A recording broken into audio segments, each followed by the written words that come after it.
Stay with me, because what happened in the next 60 seconds turned a billionaire into a man who realized he'd never truly known his own child. The crystal glass slipped from a trembling hand and shattered across the marble floor, the sharp cracks slicing through the soft piano music like a warning no one was ready for. And then came the sound that followed. High, raw, unstoppable, the kind of cry that made every head in the $500 plate dining room turn at once. Daniel Whitmore stood frozen beside the table, his tailored suit perfect, his expression anything but, as his 8-year-old son Ethan spiraled in front of dozens of silent strangers. The boy's small hands clenched tight, his breathing uneven, his world collapsing in ways no one else in that room could understand. Conversations died mid-sentence. Forks hovered above untouched food. Even the servers stepped back as if the moment itself demanded distance. Daniel's voice cut through it all, controlled but cracking at the edges. I said, "Don't touch him." He snapped when one employee instinctively stepped forward. The authority in his tone immediate, practiced, the kind that built empires and shut down rooms. And just like that, the staff retreated, because this was Daniel Whitmore, a man who controlled billion-dollar deals before breakfast, a man who never lost control, except now, except here, except with the one person he couldn't command. Ethan's cries filled the space, echoing off glass and steel, louder than the music, louder than the whispers beginning to rise like a tide. Phones shifted subtly in hands, not yet recording, but close, always close. And Daniel felt it, the weight of every eye, every judgment, every quiet assumption about the man who could run companies but couldn't calm his own child. His jaw tightened, his hand hovering uncertainly, as if there should be a simple solution, as if this was just another problem waiting for the right strategy. But there was no strategy here, no boardroom logic, no negotiation tactic, just a father standing helpless in a room built for power, suddenly stripped of it. "We're leaving," he muttered, more to himself than anyone else. But Ethan didn't hear him, couldn't hear him, because the world had already closed in. And then something shifted, not loud, not dramatic, just a presence moving quietly against the current of tension, a figure stepping forward when everyone else stepped back. Slow, deliberate, as if she understood something no one else did. And Daniel didn't notice her at first, because he was too busy trying to hold together a moment that was already slipping through his fingers. But in just a few seconds, that would change, and when it did, nothing in his life would look the same again. The manager was already moving, his polished shoes cutting across the floor with urgency, his voice low but sharp as he leaned toward the young woman stepping forward. "Stop right there. You will make it worse." But she did not stop, not because she did not hear him, but because she had already tuned out everything except the rhythm of the boy's breathing. Uneven, rapid, spiraling. The kind of rhythm she had learned long ago could either break a moment or bring it back from the edge. Daniel noticed her then, a flicker of irritation crossing his face as he saw a waitress ignoring a direct command in his presence. In his world, that did not happen. "I said no one touches him," he repeated, louder this time, his voice carrying the weight of a man used to being obeyed instantly. And the room tightened again, as if waiting for her to retreat, to apologize, to disappear back into the safe invisibility of service. But she kept walking, slow, steady, her hands visible, her movements deliberate, and something about that calm made the tension shift just enough for people to hesitate instead of react. She stopped a few feet away, not too close, not too far, and then she did something no one expected. She lowered herself to the floor, right there between the polished tables and the soft glow of expensive lighting, bringing herself down to the boy's level, not above him, not over him, just beside him. And she did not speak, not at first, because she knew words could overwhelm. When the world already felt too loud, instead she inhaled slowly, visibly, a deep breath that expanded her chest, then exhaled just as slowly, her shoulders softening, her entire presence communicating something simple and powerful without a single word. "Breathe." Ethan's cries continued for a moment, sharp and scattered, but then something subtle changed, a pause, barely noticeable, the kind of pause only someone paying close attention would catch. His breathing hitched, then matched hers for half a second, before breaking again, and she repeated it. Another slow inhale, Another steady exhale, patient, unshaken, as if she had all the time in the world. Daniel frowned, confusion cutting through his frustration, because this was not control, not authority, not anything he understood, and yet the volume in the room seemed to drop without anyone touching a thing. Even the piano player slowed instinctively, the notes stretching softer into the background. The boy's movements became less frantic, still tense, still uncertain, but no longer escalating. And for the first time since the glass shattered, there was space between each breath, space that had not existed before. The waitress remained still, grounded, her eyes not forcing contact, just offering presence. And then, in a moment so small most people would miss it, Ethan looked at her, not fully, not with complete trust, but enough to break the cycle that had trapped him seconds ago, and Daniel felt something unfamiliar settle in. His chest, not relief, not yet, but the beginning of it, mixed with something else he could not name, because for the first time in years, someone had reached his son in a way he never could, and the realization had only just begun.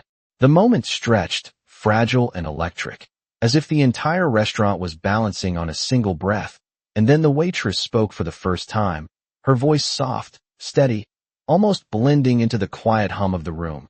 "Hey, Ethan, it is okay," she said, not asking, not demanding, just offering the words like a bridge, and the boy's fingers loosened slightly, the tension in his shoulders easing by a fraction that felt enormous in that silence. Daniel took a step forward instinctively, then stopped himself, because something told him that one wrong move could break whatever was forming, and he had no idea how to fix it if it did. The waitress reached slowly toward the table, not toward Ethan, but toward the small bowl that had been pushed aside during the chaos, her movements unhurried, intentional, as if every inch mattered. She picked up the spoon, paused, letting him see it, letting him process, then lowered it back down within his reach instead of bringing it to him, giving him control, not taking it. And for a second nothing happened, the kind of second that feels like it lasts a full minute, when everyone is watching. And then Ethan's eyes flickered between the spoon and her face, uncertain, searching, the world still loud in his head but quieter than before, and she mirrored his breathing again, slower this time, grounding, consistent, and then she added a gentle rhythm with her fingers against the edge of the table, tap, pause, tap, a simple pattern, predictable, safe, something the boy could follow without words, and he did, his hand moving just slightly in sync, not perfect, not immediate, but enough to show he was coming back. The tension in the room shifted again, softer now, less like a crisis and more like something unfolding, something people did not want to interrupt. Even the manager who had been ready to step in stood frozen, his authority suddenly irrelevant in the presence of something he did not understand. Daniel's chest tightened as he watched his son, really watched him, not as a problem to solve, not as a situation to manage, but as a child, reaching towards something he had never been able to give him. And then it happened. Ethan picked up the spoon, his movement hesitant but deliberate, and brought it toward the bowl, not perfectly, not smoothly, but on his own, and a quiet gasp moved through the nearest tables before dying immediately. As if even sound might break the moment, the waitress smiled, not wide, not dramatic, just a small acknowledgement, as if this was not a miracle but something natural, something expected, and that made it even more powerful. Daniel felt his throat tighten, something unfamiliar rising in him, not control, not authority, but something closer to humility, to awe, because in a room where he could command anything, the one thing that mattered had just responded to someone else, someone he had not even noticed minutes ago. And as Ethan took his first calm bite, the silence in the restaurant deepened, not empty, but full of a realization that had only just begun to unfold, and Daniel knew, without understanding how, that this moment was not just about what had just happened, but about everything he had been missing all along. No one moved, not even the servers who had been trained to anticipate every need before it was spoken, because what was happening at that table no longer followed any rule they understood, and Daniel felt it clearly now, the shift in the room, the shift inside himself, as his son took another bite, slower this time, steadier, his breathing no longer fractured but finding a rhythm that had nothing to do with control and everything to do with trust. The waitress did not rush him, did not praise him loudly, did not turn the moment into something bigger than it was. She simply stayed there, grounded, present, her hand resting lightly on the edge of the table, her attention unwavering but never overwhelming. And that restraint, that quiet confidence, unsettled Daniel more than anything else, because he had spent years trying to fix, to manage, to optimize every part of Ethan's life with specialists, schedules, therapies measured down to the minute. And yet none of those systems had ever produced this calm, this connection that now unfolded in front of him without effort, without force. What are you doing? He finally asked, his voice lower now, stripped of the sharp edge. It had carried minutes ago, and the waitress glanced up at him briefly, her expression calm, almost gentle. I am just giving him space to come back, she said, as if the answer were simple, as if it had always been there waiting. Daniel frowned slightly, not because he disagreed, but because he realized he did not understand, and that realization pressed against something deeper, something uncomfortable. Ethan shifted in his seat, no longer rigid, his shoulders dropping as he focused on the small, manageable task in front of him. And with each bite, the room seemed to breathe with him, the tension dissolving into something quieter, something almost reverent. A man at a nearby table slowly set his phone face down. A woman across the room wiped at her eyes without fully knowing why. And even the manager who had been ready to intervene stood back, his earlier authority replaced by something closer to respect. Daniel watched all of it, but mostly he watched his son, searching for the moment when it would break, when the calm would collapse again, because that was what always happened. The brief windows, the fragile progress, always slipping away before he could hold on to it. But it did not break. Not yet. Instead, Ethan reached again, steadier this time. And when the spoon touched the bowl without spilling, a small, almost imperceptible smile appeared at the corner of his mouth. And that was the moment that changed everything for Daniel. Because it was not a breakthrough measured in clinical terms, not a milestone recorded in a report. It was something far simpler and far more devastating. It was his son experiencing peace in a way he had never been able to give him, and Daniel felt it hit him all at once, the weight of every attempt, every failure. Every time he had mistaken control for care, and for the first time in a long time, he did not step in, did not try to guide or correct. He simply stood there, watching, learning, as a woman he had almost dismissed completely showed him something he had never been taught. And in that quiet, unfolding moment, Daniel Whitmore began to understand that everything he thought he knew about helping his son might have been wrong. Daniel did not realize he had stopped breathing until Ethan took another bite, and the quiet sound of the spoon against the bowl pulled him back into the moment, grounding him in something that felt more real than any boardroom victory he had ever known. His eyes shifted slowly from his son to the woman still kneeling beside the table, and for the first time he truly saw her, not as part of the background, not as staff, but as someone with presence, with intention, someone who understood. Something he did not. What is your name? He asked, his voice lower now, careful, almost uncertain, and she looked up briefly, meeting his gaze without intimidation, without deference, just calm. Ava, she said, simple, direct. Then her attention returned to Ethan as if the moment still belonged to him, not to the man standing over them, and that unsettled Daniel again. Because he was used to being the center of every interaction, used to people adjusting themselves around him, but Ava did not adjust. She stayed exactly where she needed to be, and somehow that steadiness made everything else feel clearer. Ethan shifted again, this time not in distress but in focus, his movements slower, more intentional, and Ava mirrored that pace, never rushing him, never interrupting the rhythm he was building. And then she spoke again, softer than before. You are doing good, Ethan, she said, not as praise, but as acknowledgement.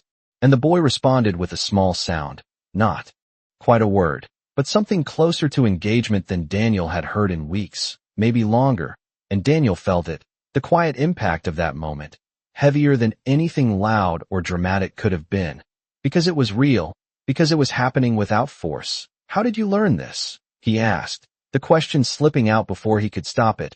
And Ava paused for just a second, her fingers still resting lightly on the table, her eyes softening in a way that suggested memory, not performance. I grew up with someone like Ethan, she said, and there was no elaboration, no attempt to impress, just truth. And something in the way she said it carried weight, something lived, something earned.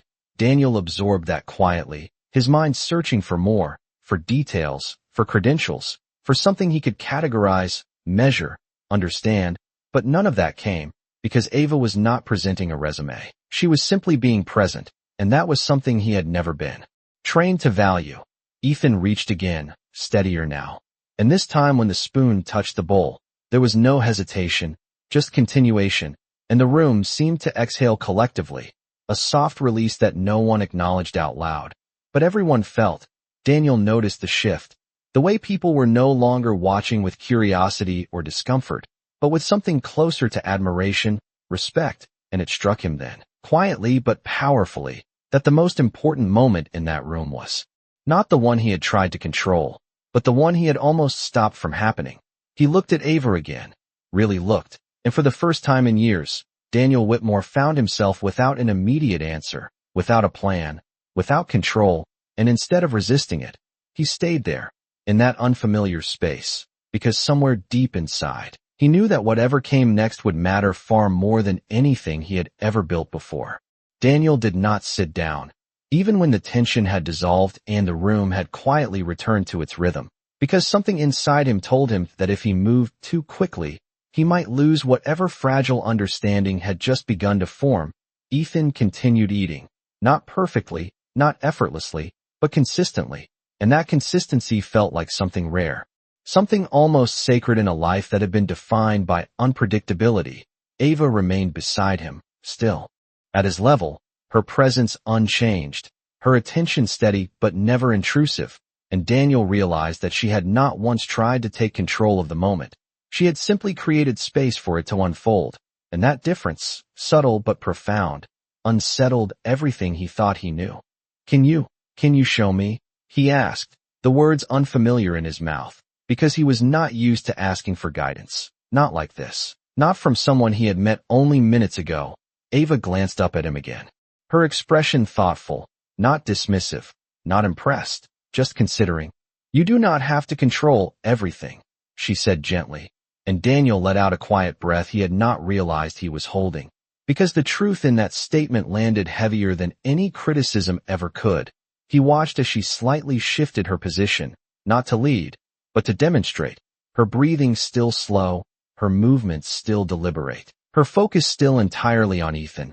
"Let him find you," she added, and Daniel hesitated, the instinct to step in, to correct, to guide, still strong. But something in Ava's calm steadiness gave him pause. He moved slowly, lowering himself into the chair across from Ethan, not towering over him, not directing him, just sitting, present, uncertain. Ethan glanced up briefly, his attention flickering between his father and the bowl in front of him. And for a moment Daniel felt that familiar tension return, the fear that he would disrupt everything just by being there. But Ava remained still, grounded, her presence a quiet anchor in the space. And then Ethan returned to the spoon, continuing the rhythm he had found, and Daniel felt something shift again, this time inside himself, not a loss of control, but a release of it, a realization that connection was not something you forced, but something you allowed. The room around them had fully settled now.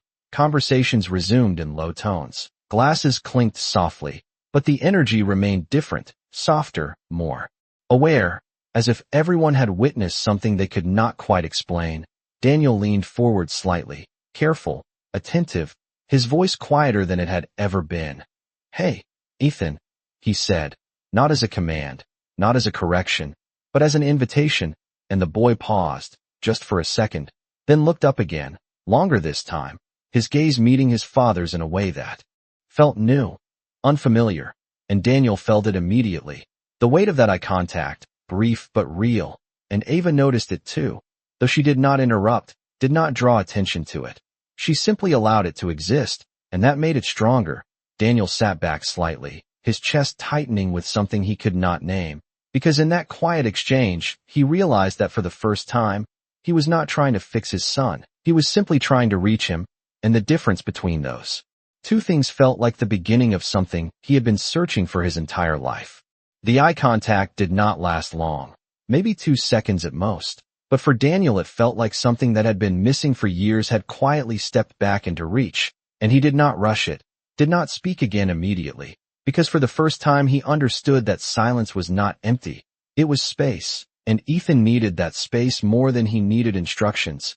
Ava shifted slightly, not to interrupt, but to widen that space, to let the connection breathe on its own, and Daniel noticed how intentional even that small movement was. Nothing accidental, nothing forced, just awareness. And it made him question how many times he had filled moments like this too quickly, how many times he had spoken when he should have waited.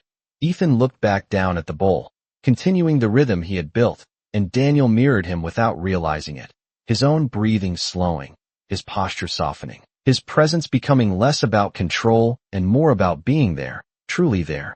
You see it now, Ava said quietly, not as a question, but as an observation, and Daniel nodded almost immediately, though he was not sure he could fully explain what he was seeing.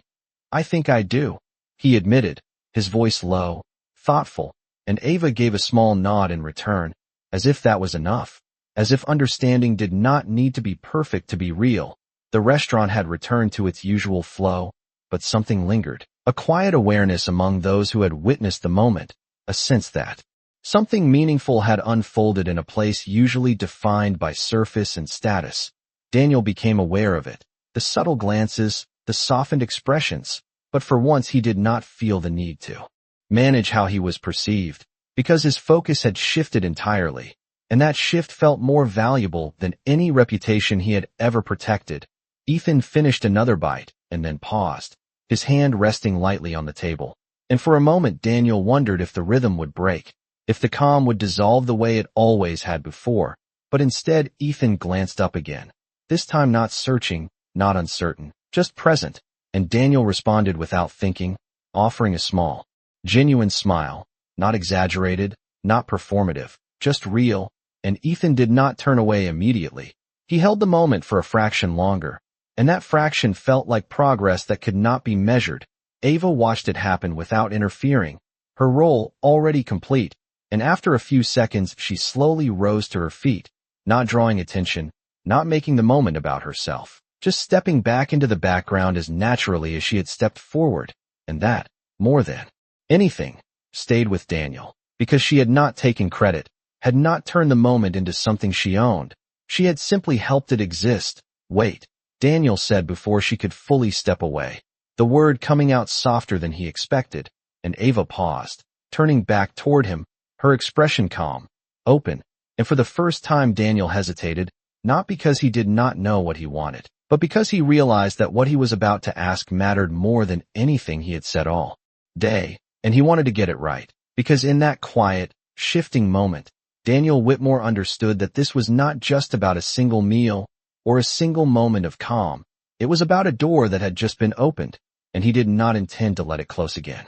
Daniel's voice came out quieter than anything he had said that night, almost as if he was afraid of breaking something that was still forming. Can you stay? And the question hung there, simple but heavy, carrying more than just a request for a few extra minutes. Ava studied him for a brief second, not evaluating his status, not reacting to his wealth, but reading something deeper, something unspoken. And then she glanced at Ethan, who had returned to his steady rhythm, calm, focused, grounded, in a way that no longer felt fragile, and she nodded once. For a little while, she said, and that answer, measured and honest, meant more than an immediate yes ever could. Daniel let out a breath he had not realized he was holding, and for the first time that evening, it was not tension leaving his body, it was something closer to relief. He pulled out the chair slowly and sat down fully this time, not as the man in charge of the table, but as a father trying to understand his place within it.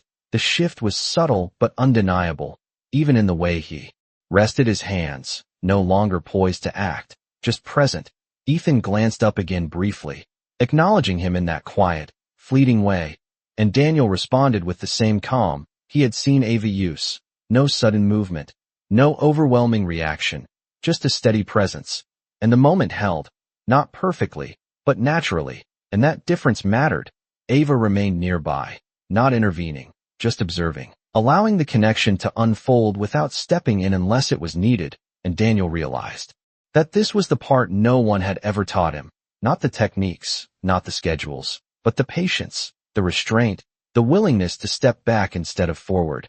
I have spent years trying to fix this, he said quietly, more to himself than to her, and Ava's expression softened slightly, not with pity, but with understanding. He is not something to fix, she replied gently, and Daniel closed his eyes for a brief moment, the weight of that sentence settling into him deeper than anything else that had been said, because it reframed everything, every decision, every effort, every frustration he had carried. Ethan placed the spoon down for a second, his hand resting on the table, and instead of rushing to fill the silence, Daniel waited, just as he had learned moments ago, and after a few seconds, Ethan picked it back up on his own, continuing without prompting, and Daniel felt it again, that quiet, undeniable shift. This was not control, this was trust building in real time, and it was something he could not buy, could not demand, could not accelerate. Ava took a small step back then, giving them even more space, and Daniel noticed it immediately.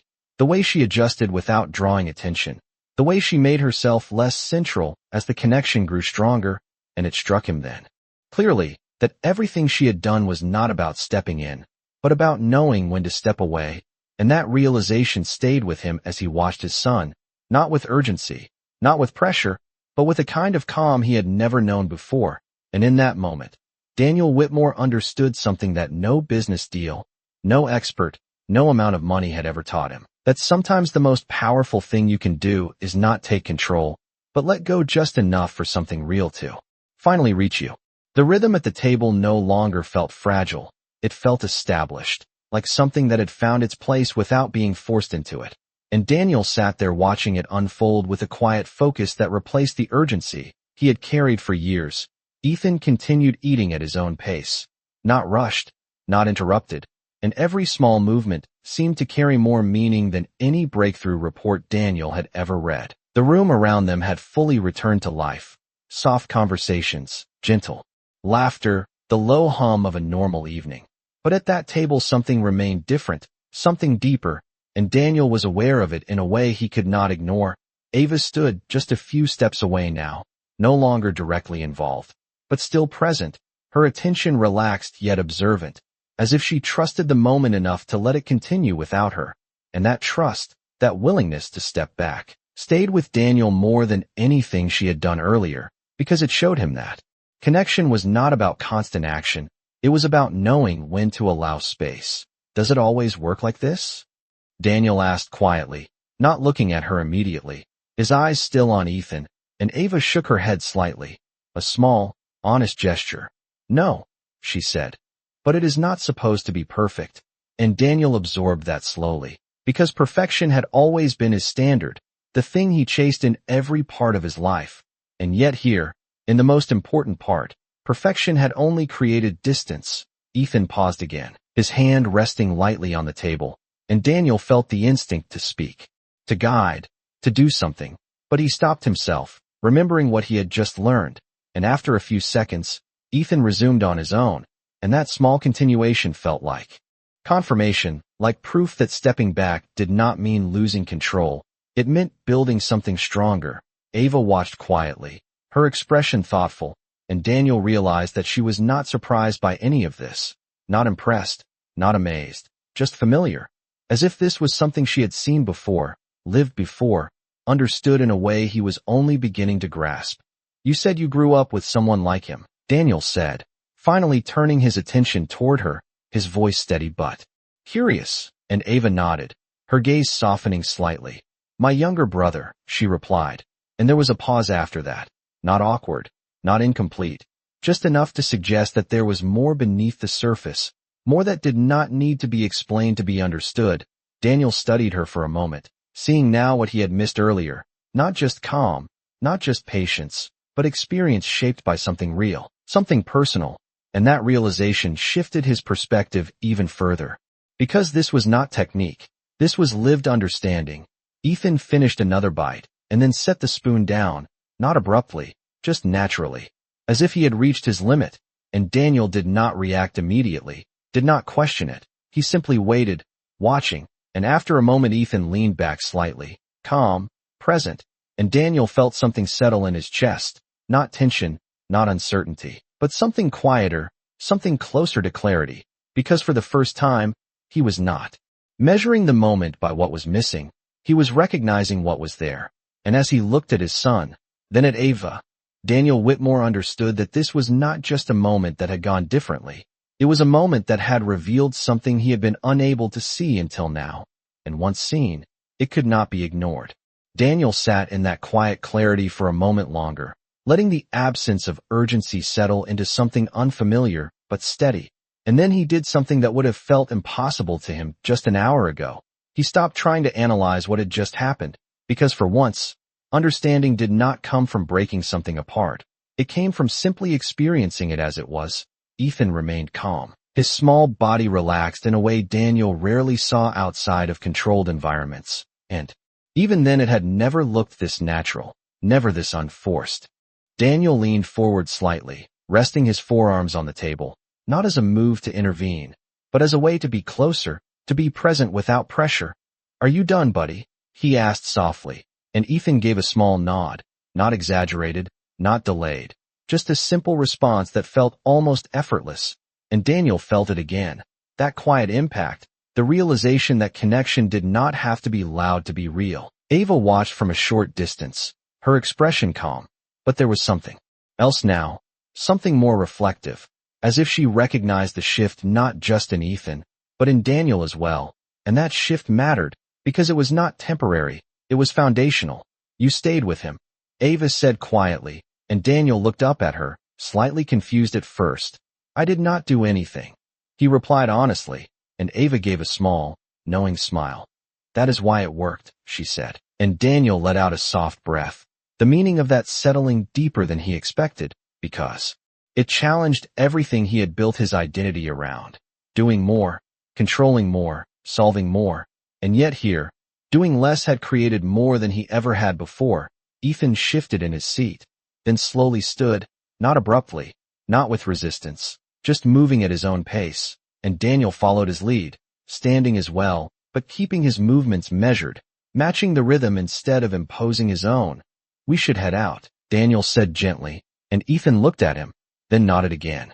And that simple exchange carried a weight that Daniel could not ignore, because it was not compliance, it was cooperation, something built on trust rather than pressure.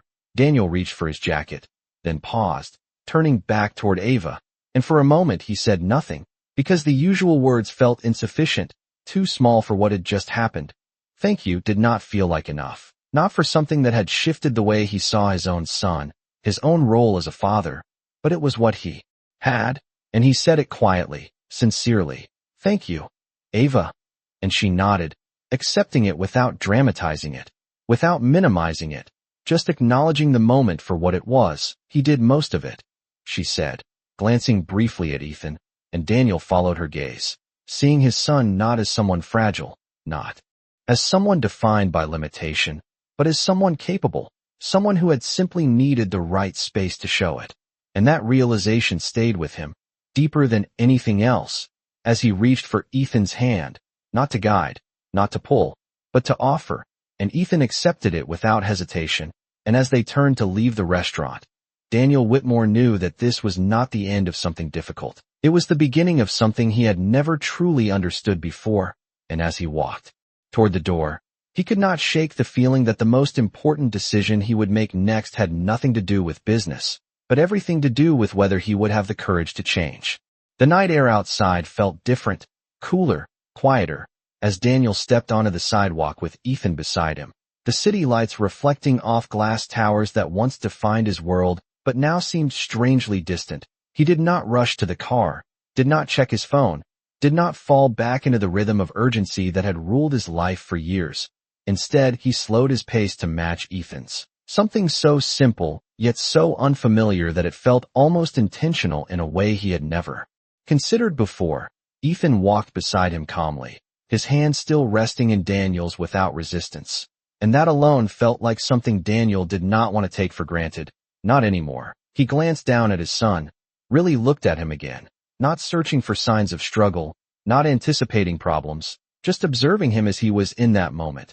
And for the first time, it felt enough. "You did great in there," Daniel said softly, his voice steady, not overly excited, not overwhelming, just present, and Ethan gave a small nod, his gaze briefly meeting his father's before returning to the quiet rhythm of the sidewalk, and Daniel felt it again, that subtle but undeniable connection, not forced, not fragile, just there, waiting to be noticed. A car door opened nearby as his driver stepped out, ready, efficient, prepared to return Daniel to the world where everything moved fast. Unexpected results came quickly, but Daniel did not move immediately. He stood there for a second longer, as if crossing that threshold meant leaving something important behind, something he had only just found. His hand tightened slightly around Ethan's, not to guide, but to hold on to the moment, and then he turned, his eyes drifting back toward the restaurant entrance, where Ava was no longer visible, already returned to a life that did not revolve around him.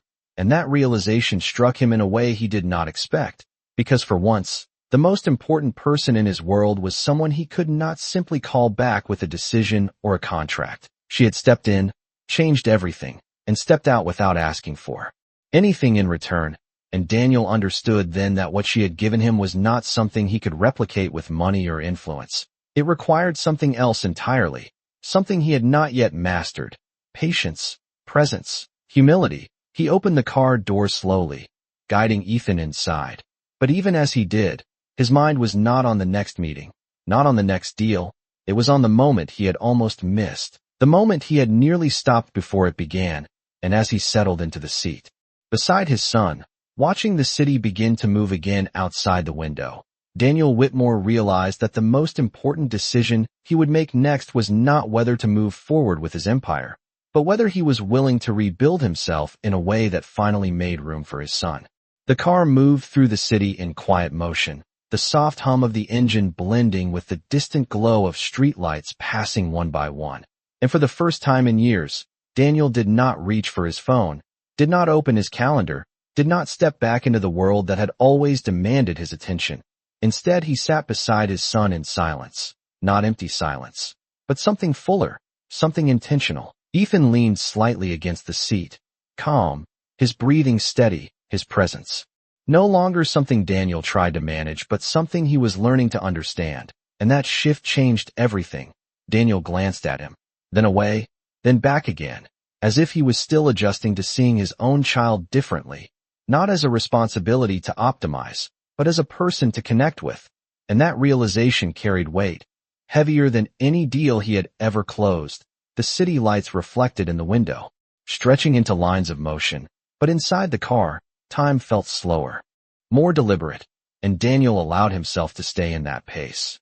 "Ethan," he said softly, testing the space between them, and the boy turned his head slightly, acknowledging him without hesitation, and that small response felt like an invitation, one Daniel did not rush.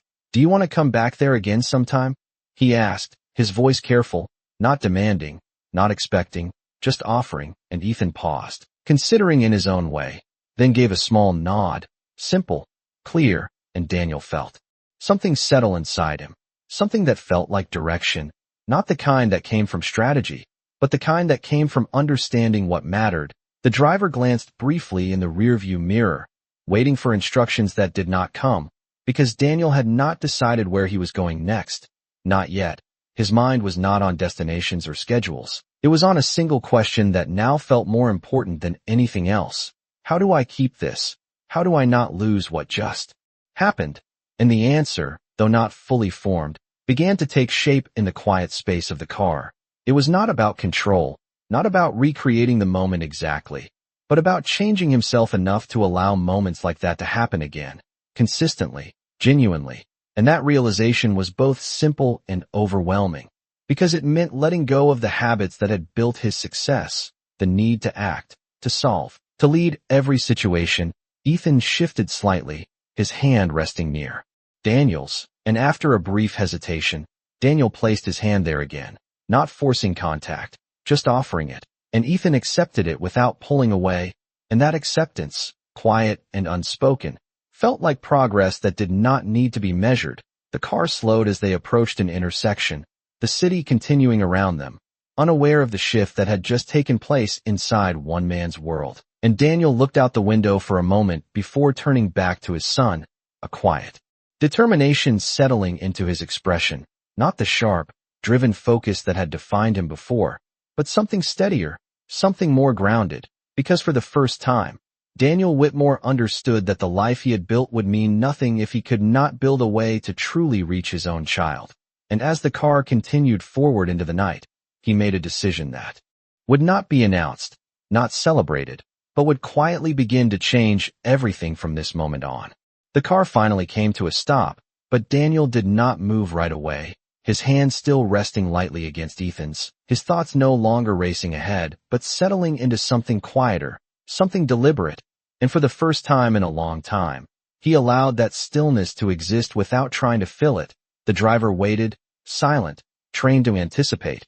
But tonight there was nothing to anticipate, because Daniel Whitmore was no longer moving by instinct or habit. He was choosing, slowly. Carefully, Ethan shifted beside him, turning slightly, his gaze drifting toward his father again. And this time Daniel did not hesitate. He met that gaze fully, not searching for signs, not analyzing, just present. And in that simple exchange, something passed between them, something small but real, the kind of moment that could easily be missed if you were not paying attention. And Daniel knew now how many of those moments he had already lost, not because they had not been there, but because he had never slowed down enough to see them. He opened the car door gently, stepping out into the night air, then turned back, offering his hand again, not as direction, not as control, but as connection, and Ethan took it, just as simply as before, and together they walked toward the building, not rushed, not delayed, just steady. And Daniel noticed something else, something even quieter than everything that had come before. There was no tension in that walk, no anticipation of what might go wrong, just presence. And that presence felt like something new, something he had not known how to create until now. As they reached the entrance, Daniel paused for a brief second, his eyes lifting toward the reflection in the glass, a man he recognized but no longer saw the same way. Because for the first time, he was not measuring his worth by what he controlled, but by what he was willing to understand. Ethan's hand shifted slightly in his, a small movement that pulled him back into the moment, and Daniel looked down, a faint smile crossing his face, not dramatic, not forced, just real. "We will figure this out," he said quietly, not as a promise of perfection, but as a commitment to try. And Ethan did not respond with words, but he did not pull away either.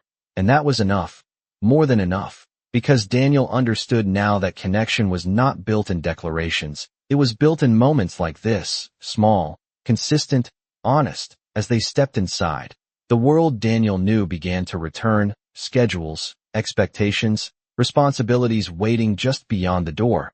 But something had shifted permanently, something he could not unlearn. And as he walked forward with his son beside him, Daniel Whitmore realized that the empire he had spent his life building had never required him to change. But this quiet connection, this fragile but growing understanding, demanded everything.